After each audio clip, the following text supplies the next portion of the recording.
The Assembly will hear an address by His Excellency, Je donne maintenant la parole à son Excellence Félix-Antoine Tshilombo Muthenty, président de la République démocratique du Congo. Je prie le protocole de bien vouloir accompagner son Excellence. Au nom de l'Assemblée générale, j'ai l'honneur de donner la parole au président de la République démocratique du Congo, qui va prendre la parole devant l'Assemblée générale. Monsieur le Président de l'Assemblée générale des Nations unies, Monsieur le Secrétaire général des Nations unies, Mesdames et Messieurs les chefs d'État et de gouvernement,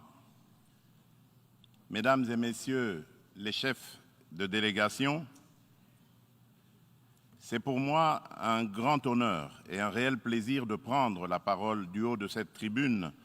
pour faire entendre la voix de mon pays, la République démocratique du Congo, sur les principales questions qui préoccupent au plus haut point la communauté internationale actuellement. Monsieur le Président,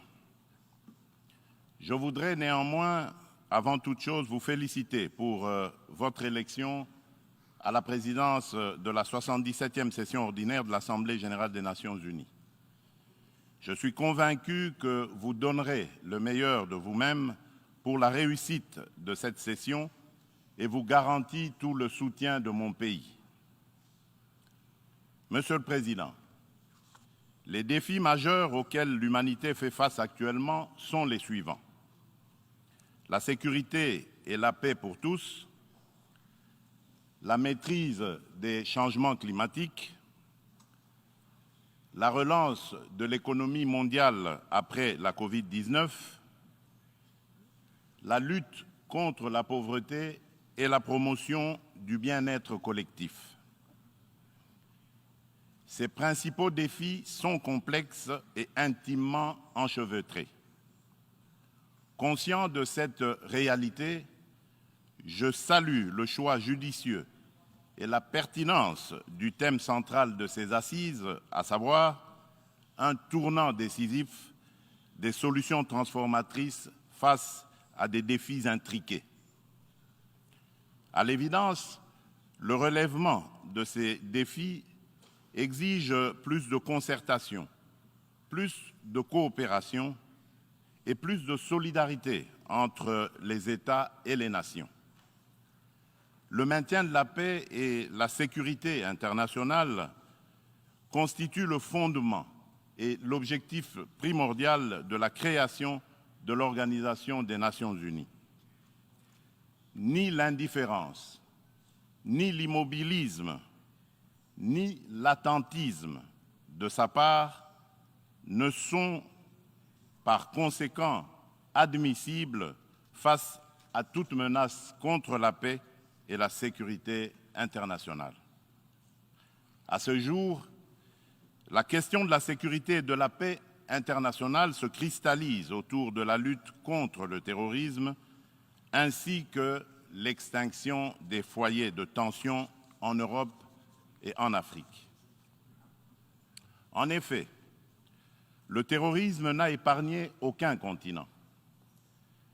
Après l'Asie, l'Europe occidentale, l'Amérique du Nord, il se métastase en Afrique, où il a allumé le feu à plusieurs endroits et notre continent en paye un lourd tribut. Au Sahel, à l'Est, à l'Ouest, au centre et au sud de ce continent, les terroristes tuent par des expéditions barbares des populations innocentes et déstabilisent des États au nom de l'intégrisme religieux. Certes, des progrès remarquables ont été accomplis au Moyen-Orient dans la lutte contre ce fléau qui a battu de l'aile. Cependant, ce fléau est loin de s'essouffler et encore moins d'être éradiqué de notre planète. C'est pourquoi la République démocratique du Congo, une des victimes africaines de ce terrorisme, est membre de la coalition globale contre l'État islamique interpelle les Nations unies et les exhorte à s'impliquer activement dans la mise en œuvre des recommandations de cette coalition et de celles du processus d'Aqaba. Les réactions, les déclarations d'intention et les proclamations de foi sans action collective vigoureuse sur le terrain ne suffiront jamais pour éradiquer le terrorisme. Monsieur le Président, au cœur de l'Europe, la guerre entre la Russie et l'Ukraine est une plaie béante dont le saignement atteint même l'Afrique lointaine et perturbe le commerce international à cause des dégâts collatéraux importants, notamment en matière d'approvisionnement en produits céréaliers et énergétiques d'origine ukrainienne et russe, nécessaires à l'alimentation des populations ainsi qu'au fonctionnement des économies des pays importateurs. Il est impératif que les Nations unies interviennent avec diligence et plus de fermeté pour éteindre ce brasier, et ce, dans le respect absolu des règles du droit international. La République démocratique du Congo souscrit à la position de l'Union africaine et appelle toutes les parties au conflit à suivre la voie du dialogue et du droit préconisée par l'Afrique, qui a par ailleurs l'expérience de gestion des crises sécuritaires provoquées par des groupes armés dans certains de ses États. À ce sujet, les Nations unies savent que mon pays, la République démocratique du Congo, est victime d'une crise sécuritaire aiguë qui dure depuis plus de 20 ans à l'est de son territoire national. Tout observateur honnête et de bonne foi reconnaît que cette crise est causée principalement par les convoitises que suscitent ces fabuleuses richesses naturelles et les ambitions de puissance de certains de ses voisins. Le peuple congolais reconnaît l'implication des Nations unies, de l'Union africaine, des communautés régionales africaines, de l'Union européenne et des partenaires extérieurs bilatéraux de la République démocratique du Congo pour juguler cette crise récurrente. Il leur en est reconnaissant et s'incline devant le sacrifice de vaillants soldats de la paix qui ont perdu leur vie au front de la défense des idéaux de paix et de justice. Cependant, en dépit des efforts internes inlassables, de la présence militaire massive de l'ONU au Congo et de son soutien diplomatique pendant 23 ans, le mal sécuritaire continue à ronger mon pays. Afin d'éradiquer définitivement l'insécurité, restaurer une paix durable et assurer la stabilité à l'est de la République démocratique du Congo, plusieurs accords ont été signés avec les groupes armés et même avec les pays voisins, sous la garantie de la communauté internationale.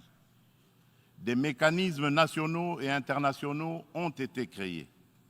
Toutes ces perspectives de règlement définitif du conflit n'ont duré que l'espace de quelques mois. Vite, l'architecture s'est fissurée et l'édifice s'est écroulé. Et on recommence toujours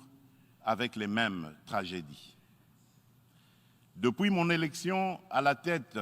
de la République démocratique du Congo, je n'ai eu de cesse de me battre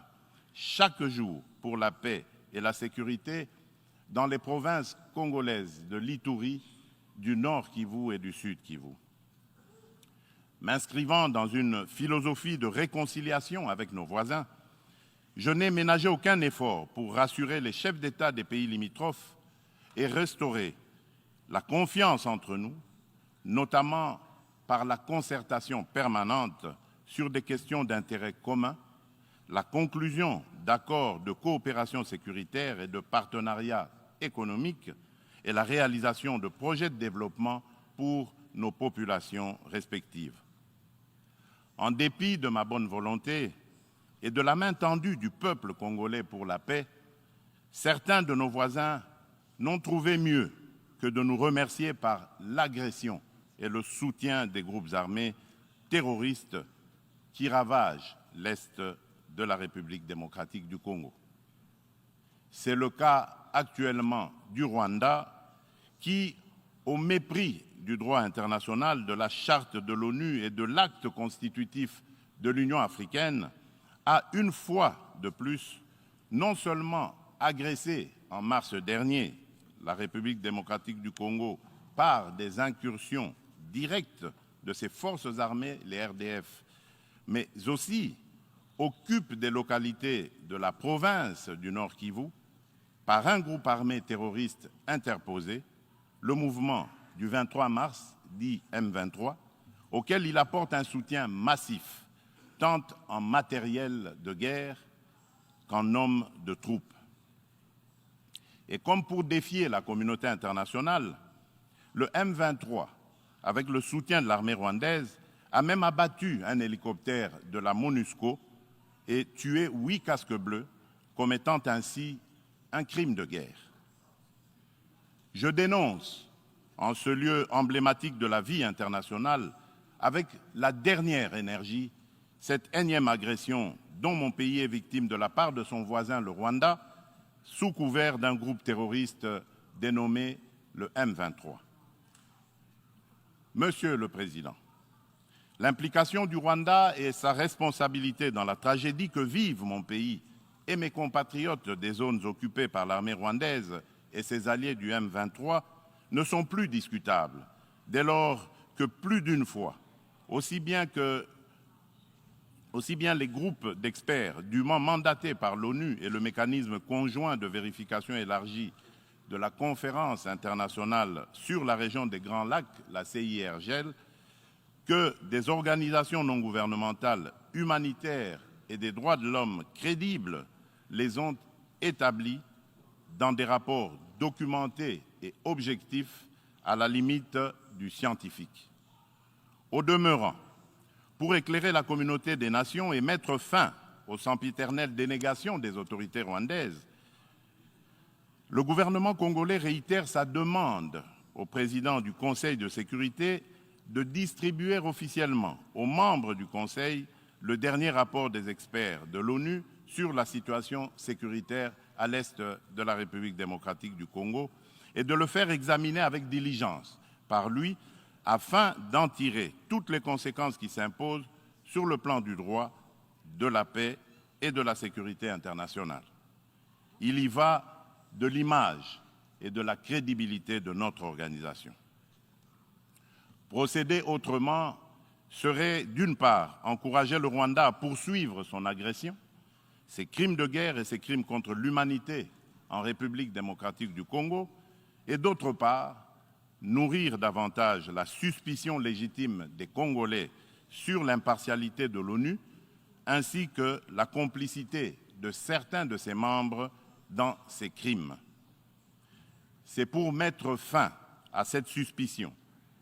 et dissiper l'ambiguïté de certaines positions du Conseil de sécurité sur la crise sécuritaire à l'est de la RDC, ambiguïté qui excède la population congolaise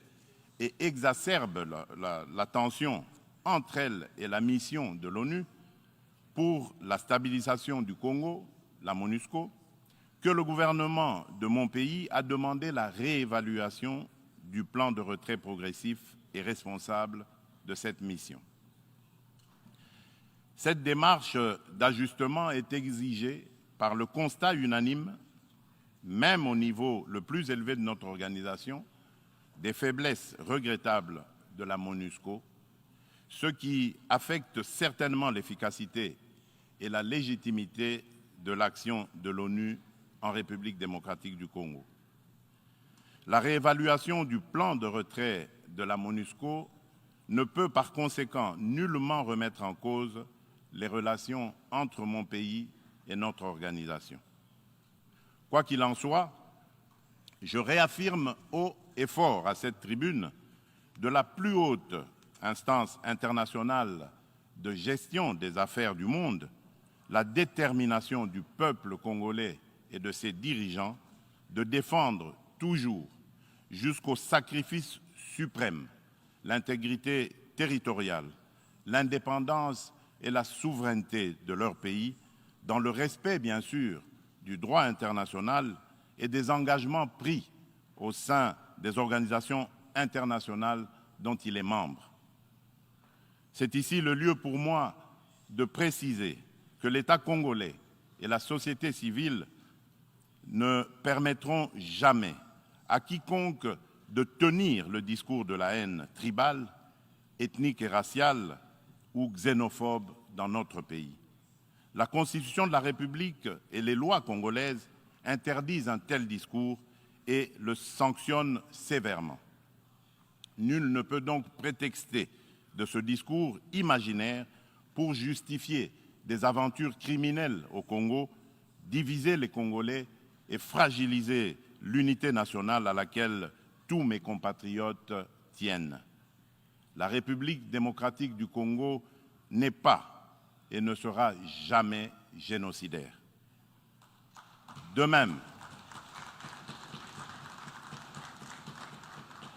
même,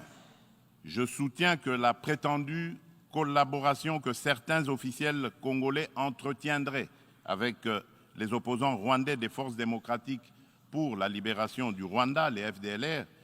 dont se servent les dirigeants rwandais pour justifier les agressions répétées de la RDC, est un alibi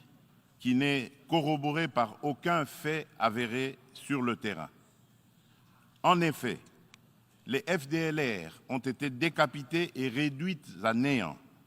par les forces armées de la République démocratique du Congo, les FARDC, en étroite collaboration avec l'armée rwandaise dans le cadre des opérations conjointes menées il y a quelques années. La République démocratique du Congo a en outre rapatrié plusieurs éléments des FDLR et leurs familles. Dès lors,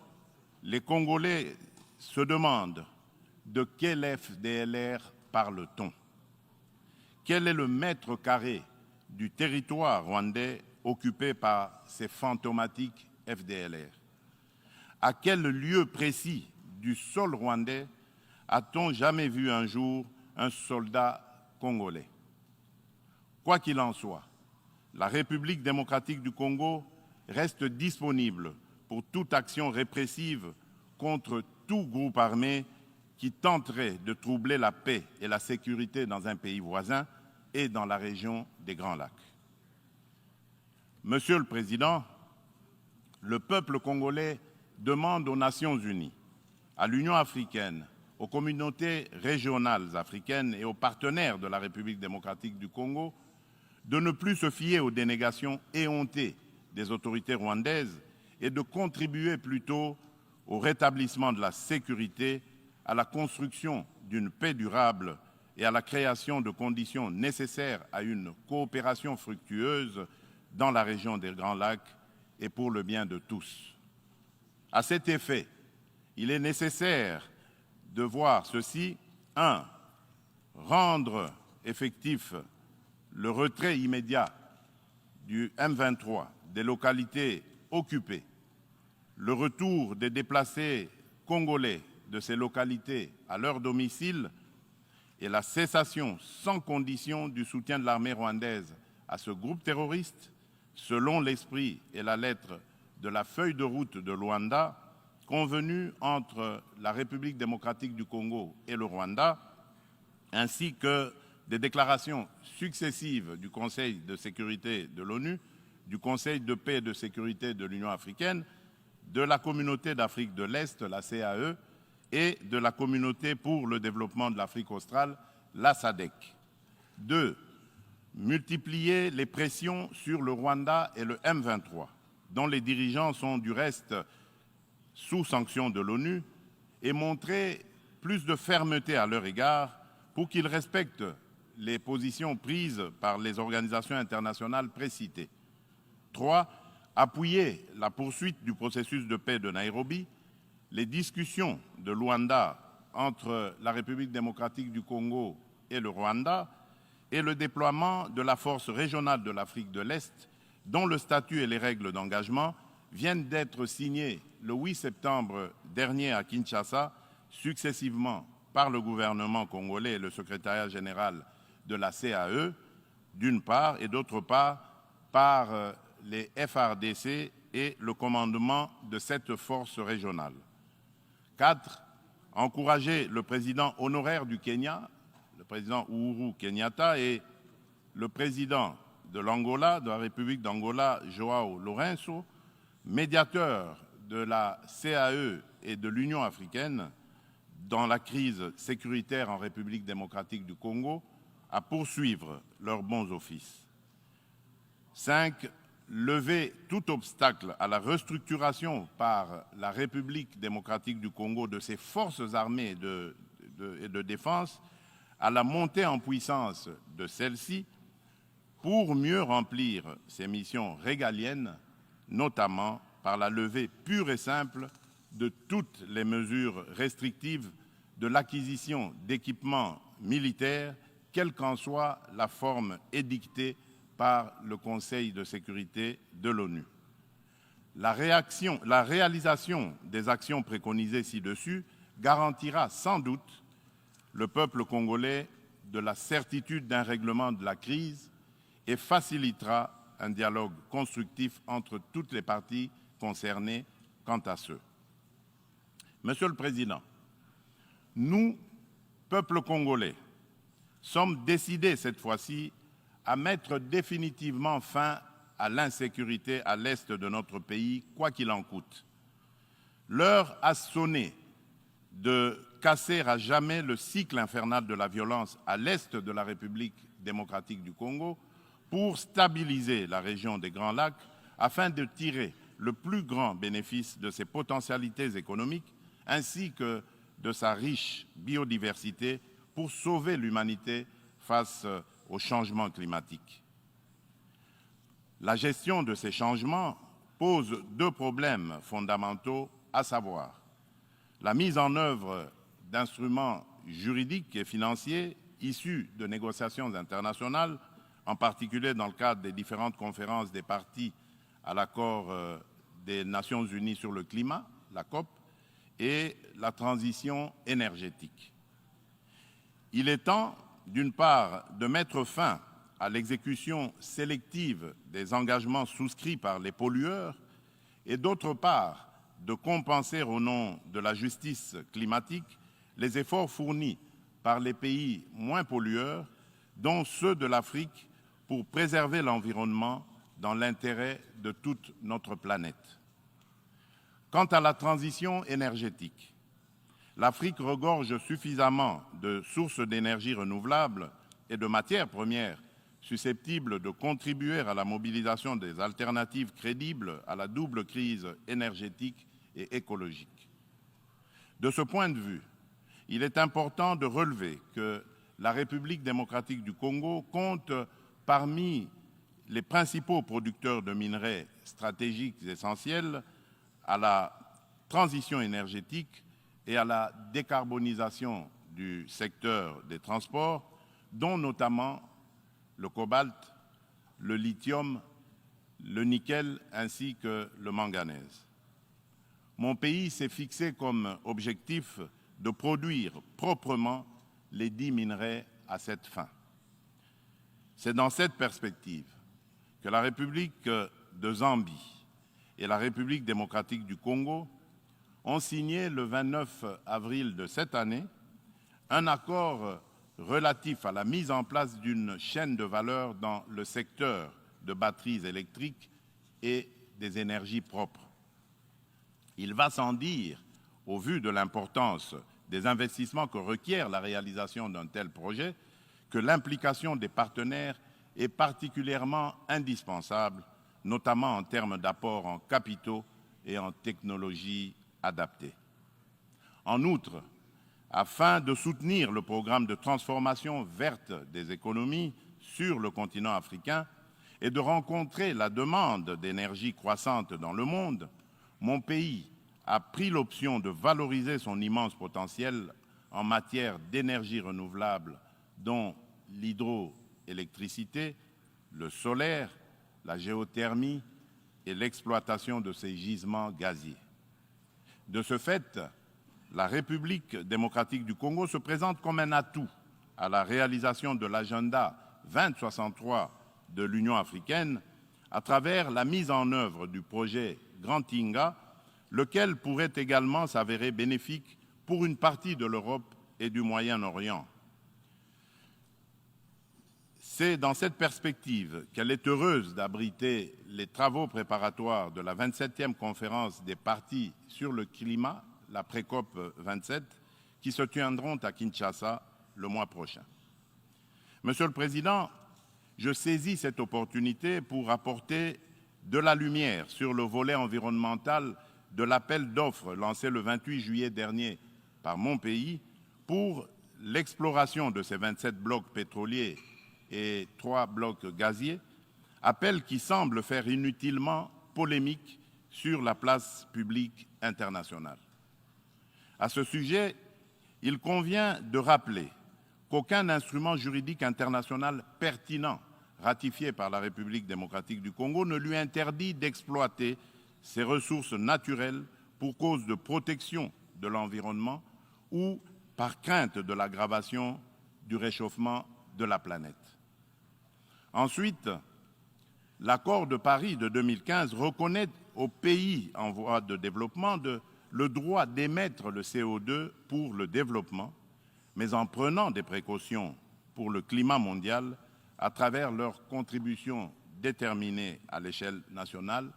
la CDN. Ainsi, le gouvernement de la République démocratique du Congo s'est fixé comme objectif d'exploiter, dans le respect des normes environnementales, les ressources naturelles du pays et de les transformer localement pour leur donner de la valeur ajoutée et booster l'économie nationale, notamment par la création des richesses liquides et des emplois afin d'améliorer les conditions de vie des populations congolaises. Des stratégies et mesures adéquates ont été adoptées et prises pour éviter des impacts négatifs sur l'environnement. Elle prévoit, à l'instar d'autres pays d'Afrique et d'Europe qui ont relevé ce défi, l'exercice de contrôles gouvernementaux efficaces. Il est question pour la République démocratique du Congo d'atteindre ses objectifs économiques et sociaux en préservant ses forêts et en continuant de demeurer le pays solution pour la lutte contre le réchauffement climatique. Mon pays reste ouvert à la coopération avec tout partenaire disposé à l'aider à l'atteindre ses objectifs. Sur le plan économique, le pari à gagner est celui de donner les chances de redressement aux économies des pays affaiblis par les effets collatéraux des changements climatiques et du coronavirus, afin de promouvoir une croissance économique mondiale équilibrée et de stopper l'aggravation de la pauvreté dans les pays en développement. Nous ne pouvons pas relever ce défi sans des efforts internes de bonne gouvernance au niveau national, ni investissement productif des richesses, ni transfert réel des ressources financières suffisantes à ceux qui en ont besoin. C'est pourquoi la République démocratique du Congo plaide pour la concrétisation de la proposition de cession par les pays riches d'un pourcentage de leurs droits de tirage spéciaux, les DTS, au Fonds monétaire international, aux pays les moins nantis, faite par la conférence de Paris sur la relance des économies post-Covid-19 du mois de mai 2021 et appuyée par un engagement ferme du sommet du G20 d'octobre de la même année à Rome. En tout cas, toute facilité d'accès aux ressources additionnelles en faveur des pays éprouvés par les changements climatiques et la Covid-19 sera la bienvenue. De même, l'allègement du fardeau de la dette des pays à faible revenu devra demeurer une préoccupation permanente qu'il convient d'intégrer dans une approche globale de solidarité internationale. Pour sa part, en dépit de la conjoncture économique mondiale difficile, par suite des effets pervers de la pandémie de Covid-19, la République démocratique du Congo a enregistré des progrès remarquables en termes de croissance économique. Le rythme de création de richesses s'est accéléré en 2021 grâce particulièrement au dynamisme du secteur minier dont la croissance de la production est passée de 1% en 2019 à 10,1% en 2021 par suite de la bonne tenue des cours du cuivre et du cobalt sur le marché international. Le taux d'inflation et celui de change du franc congolais sont restés relativement stables. Aussi, le Conseil d'administration du Fonds monétaire international a-t-il conclu favorablement la deuxième revue du programme soutenu par la Facilité élargie de crédit. Le Fonds monétaire international a exprimé son satisfecit sur les politiques macroéconomiques prudentes adoptées par le gouvernement de la République démocratique du Congo. Nous poursuivrons inlassablement ces politiques et l'effort d'amélioration du climat des affaires en cours pour promouvoir les investissements privés et les activités économiques en général. Monsieur le Président, la solidarité et la justice dans les relations entre les nations ont toujours été des facteurs de paix et de sécurité mutuelle car elles rapprochent les hommes et créent des liens d'interdépendance entre eux. À cet effet, la lutte contre la pauvreté et la promotion du bien-être collectif sont des digues puissantes contre les conflits sociaux et les tensions entre les peuples. C'est pourquoi la République démocratique du Congo se félicite de l'action collective menée par la communauté internationale contre la Covid-19 et salue l'initiative des États-Unis d'Amérique, New Feed the Future,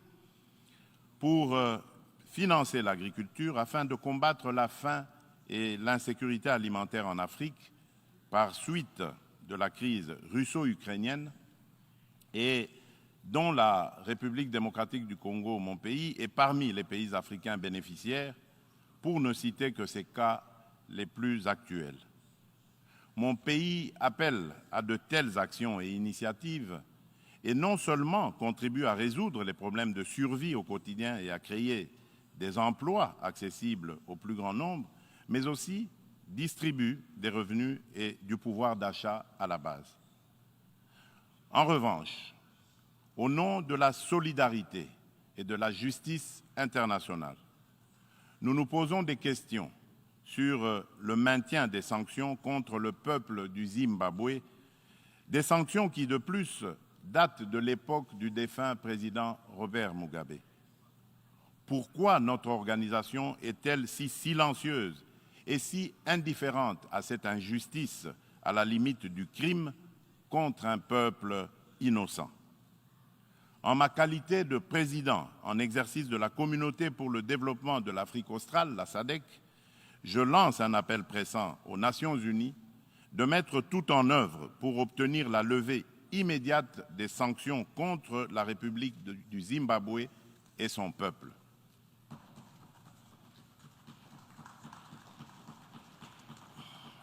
Monsieur le Président, dans ce monde multipolaire, aucun pays, aussi puissant et riche soit-il, ne peut prétendre affronter seul les défis que je viens d'exposer ci-dessus, et encore moins les relever dans l'intérêt de tous. L'importance des enjeux, la complexité des problèmes à résoudre et l'ampleur de la tâche exigent une approche multilatérale équitable qui intègre les intérêts d'un chacun et mutualise les énergies de tous dans le respect réciproque. C'est pourquoi la République démocratique du Congo continue à penser qu'il est indispensable de mieux structurer le multilatéralisme et de l'enrichir dans l'égalité de traitement et de toutes les parties prenantes afin de créer des espaces de dialogue et de coopération dont nous avons besoin pour assurer la paix et la sécurité internationale. C'est cela, l'Organisation des Nations Unies que nous voulons. Pour ce faire, il nous faut accorder le bénéfice de l'urgence à la réforme de l'ONU qui semble actuellement marquer le pas. Dans ce cadre, je me fais le devoir d'insister sur la nécessité de satisfaire la revendication légitime et juste de l'Afrique d'être représentée au sein du Conseil de sécurité de l'ONU par 2 sièges supplémentaires dans la catégorie des membres non permanents et par 2 autres dans celle des membres permanents avec les mêmes droits, y compris celui de veto, les mêmes privilèges et obligations que ceux des membres permanents actuels. C'est une question de justice à rendre à un continent, mieux à un pan entier de l'humanité dont le rôle ne cesse de s'accroître chaque jour davantage dans la conduite des affaires internationales. Nous, Africains, y tenons fermement. Monsieur le Président de l'Assemblée générale des Nations unies, Monsieur le Secrétaire général des Nations unies, Mesdames et Messieurs les chefs d'État et de gouvernement, Mesdames et Messieurs les chefs de délégation, pour terminer, permettez-moi de dire un mot sur la parité hommes-femmes. À ce propos, il y a lieu d'insister sur la nécessité de poursuivre les efforts en cours, tant au niveau international qu'à celui des États, pour créer des espaces d'égalité du genre et des opportunités de liberté et d'action pour la femme. Pour ce faire, l'implication des hommes dans les politiques de promotion du genre s'avère nécessaire parce que, d'une part, l'homme partage la vie avec la femme et, d'autre part, depuis des temps immémoriaux, pour des raisons diverses, l'homme s'est forgé une prééminence sur la femme qui lui confère une influence déterminante sur le destin de cette dernière. Nous devons mettre un terme à cette situation de fait. C'est pourquoi,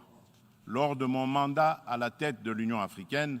j'ai initié une rencontre des chefs d'État et de gouvernement de l'organisation continentale sous le thème de Conférence des hommes sur la masculinité positive.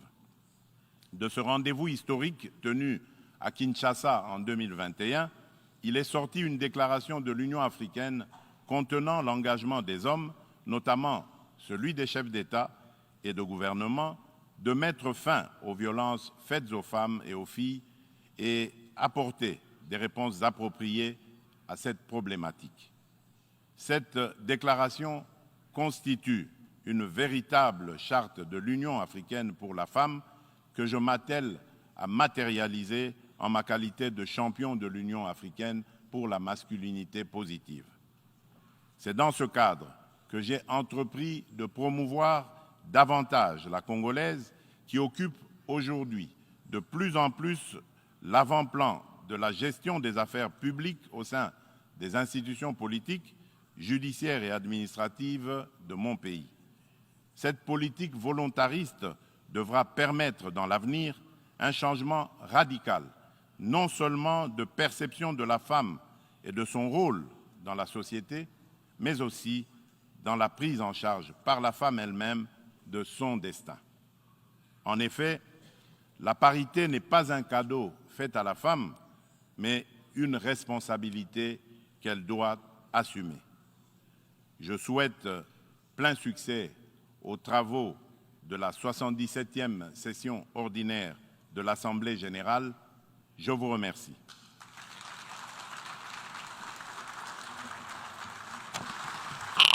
En nombre de l'Assemblée, Au nom de l'Assemblée, je remercie le président de la République démocratique du Congo pour sa déclaration et je prie le protocole de bien vouloir accompagner son Excellence. L'Assemblée va maintenant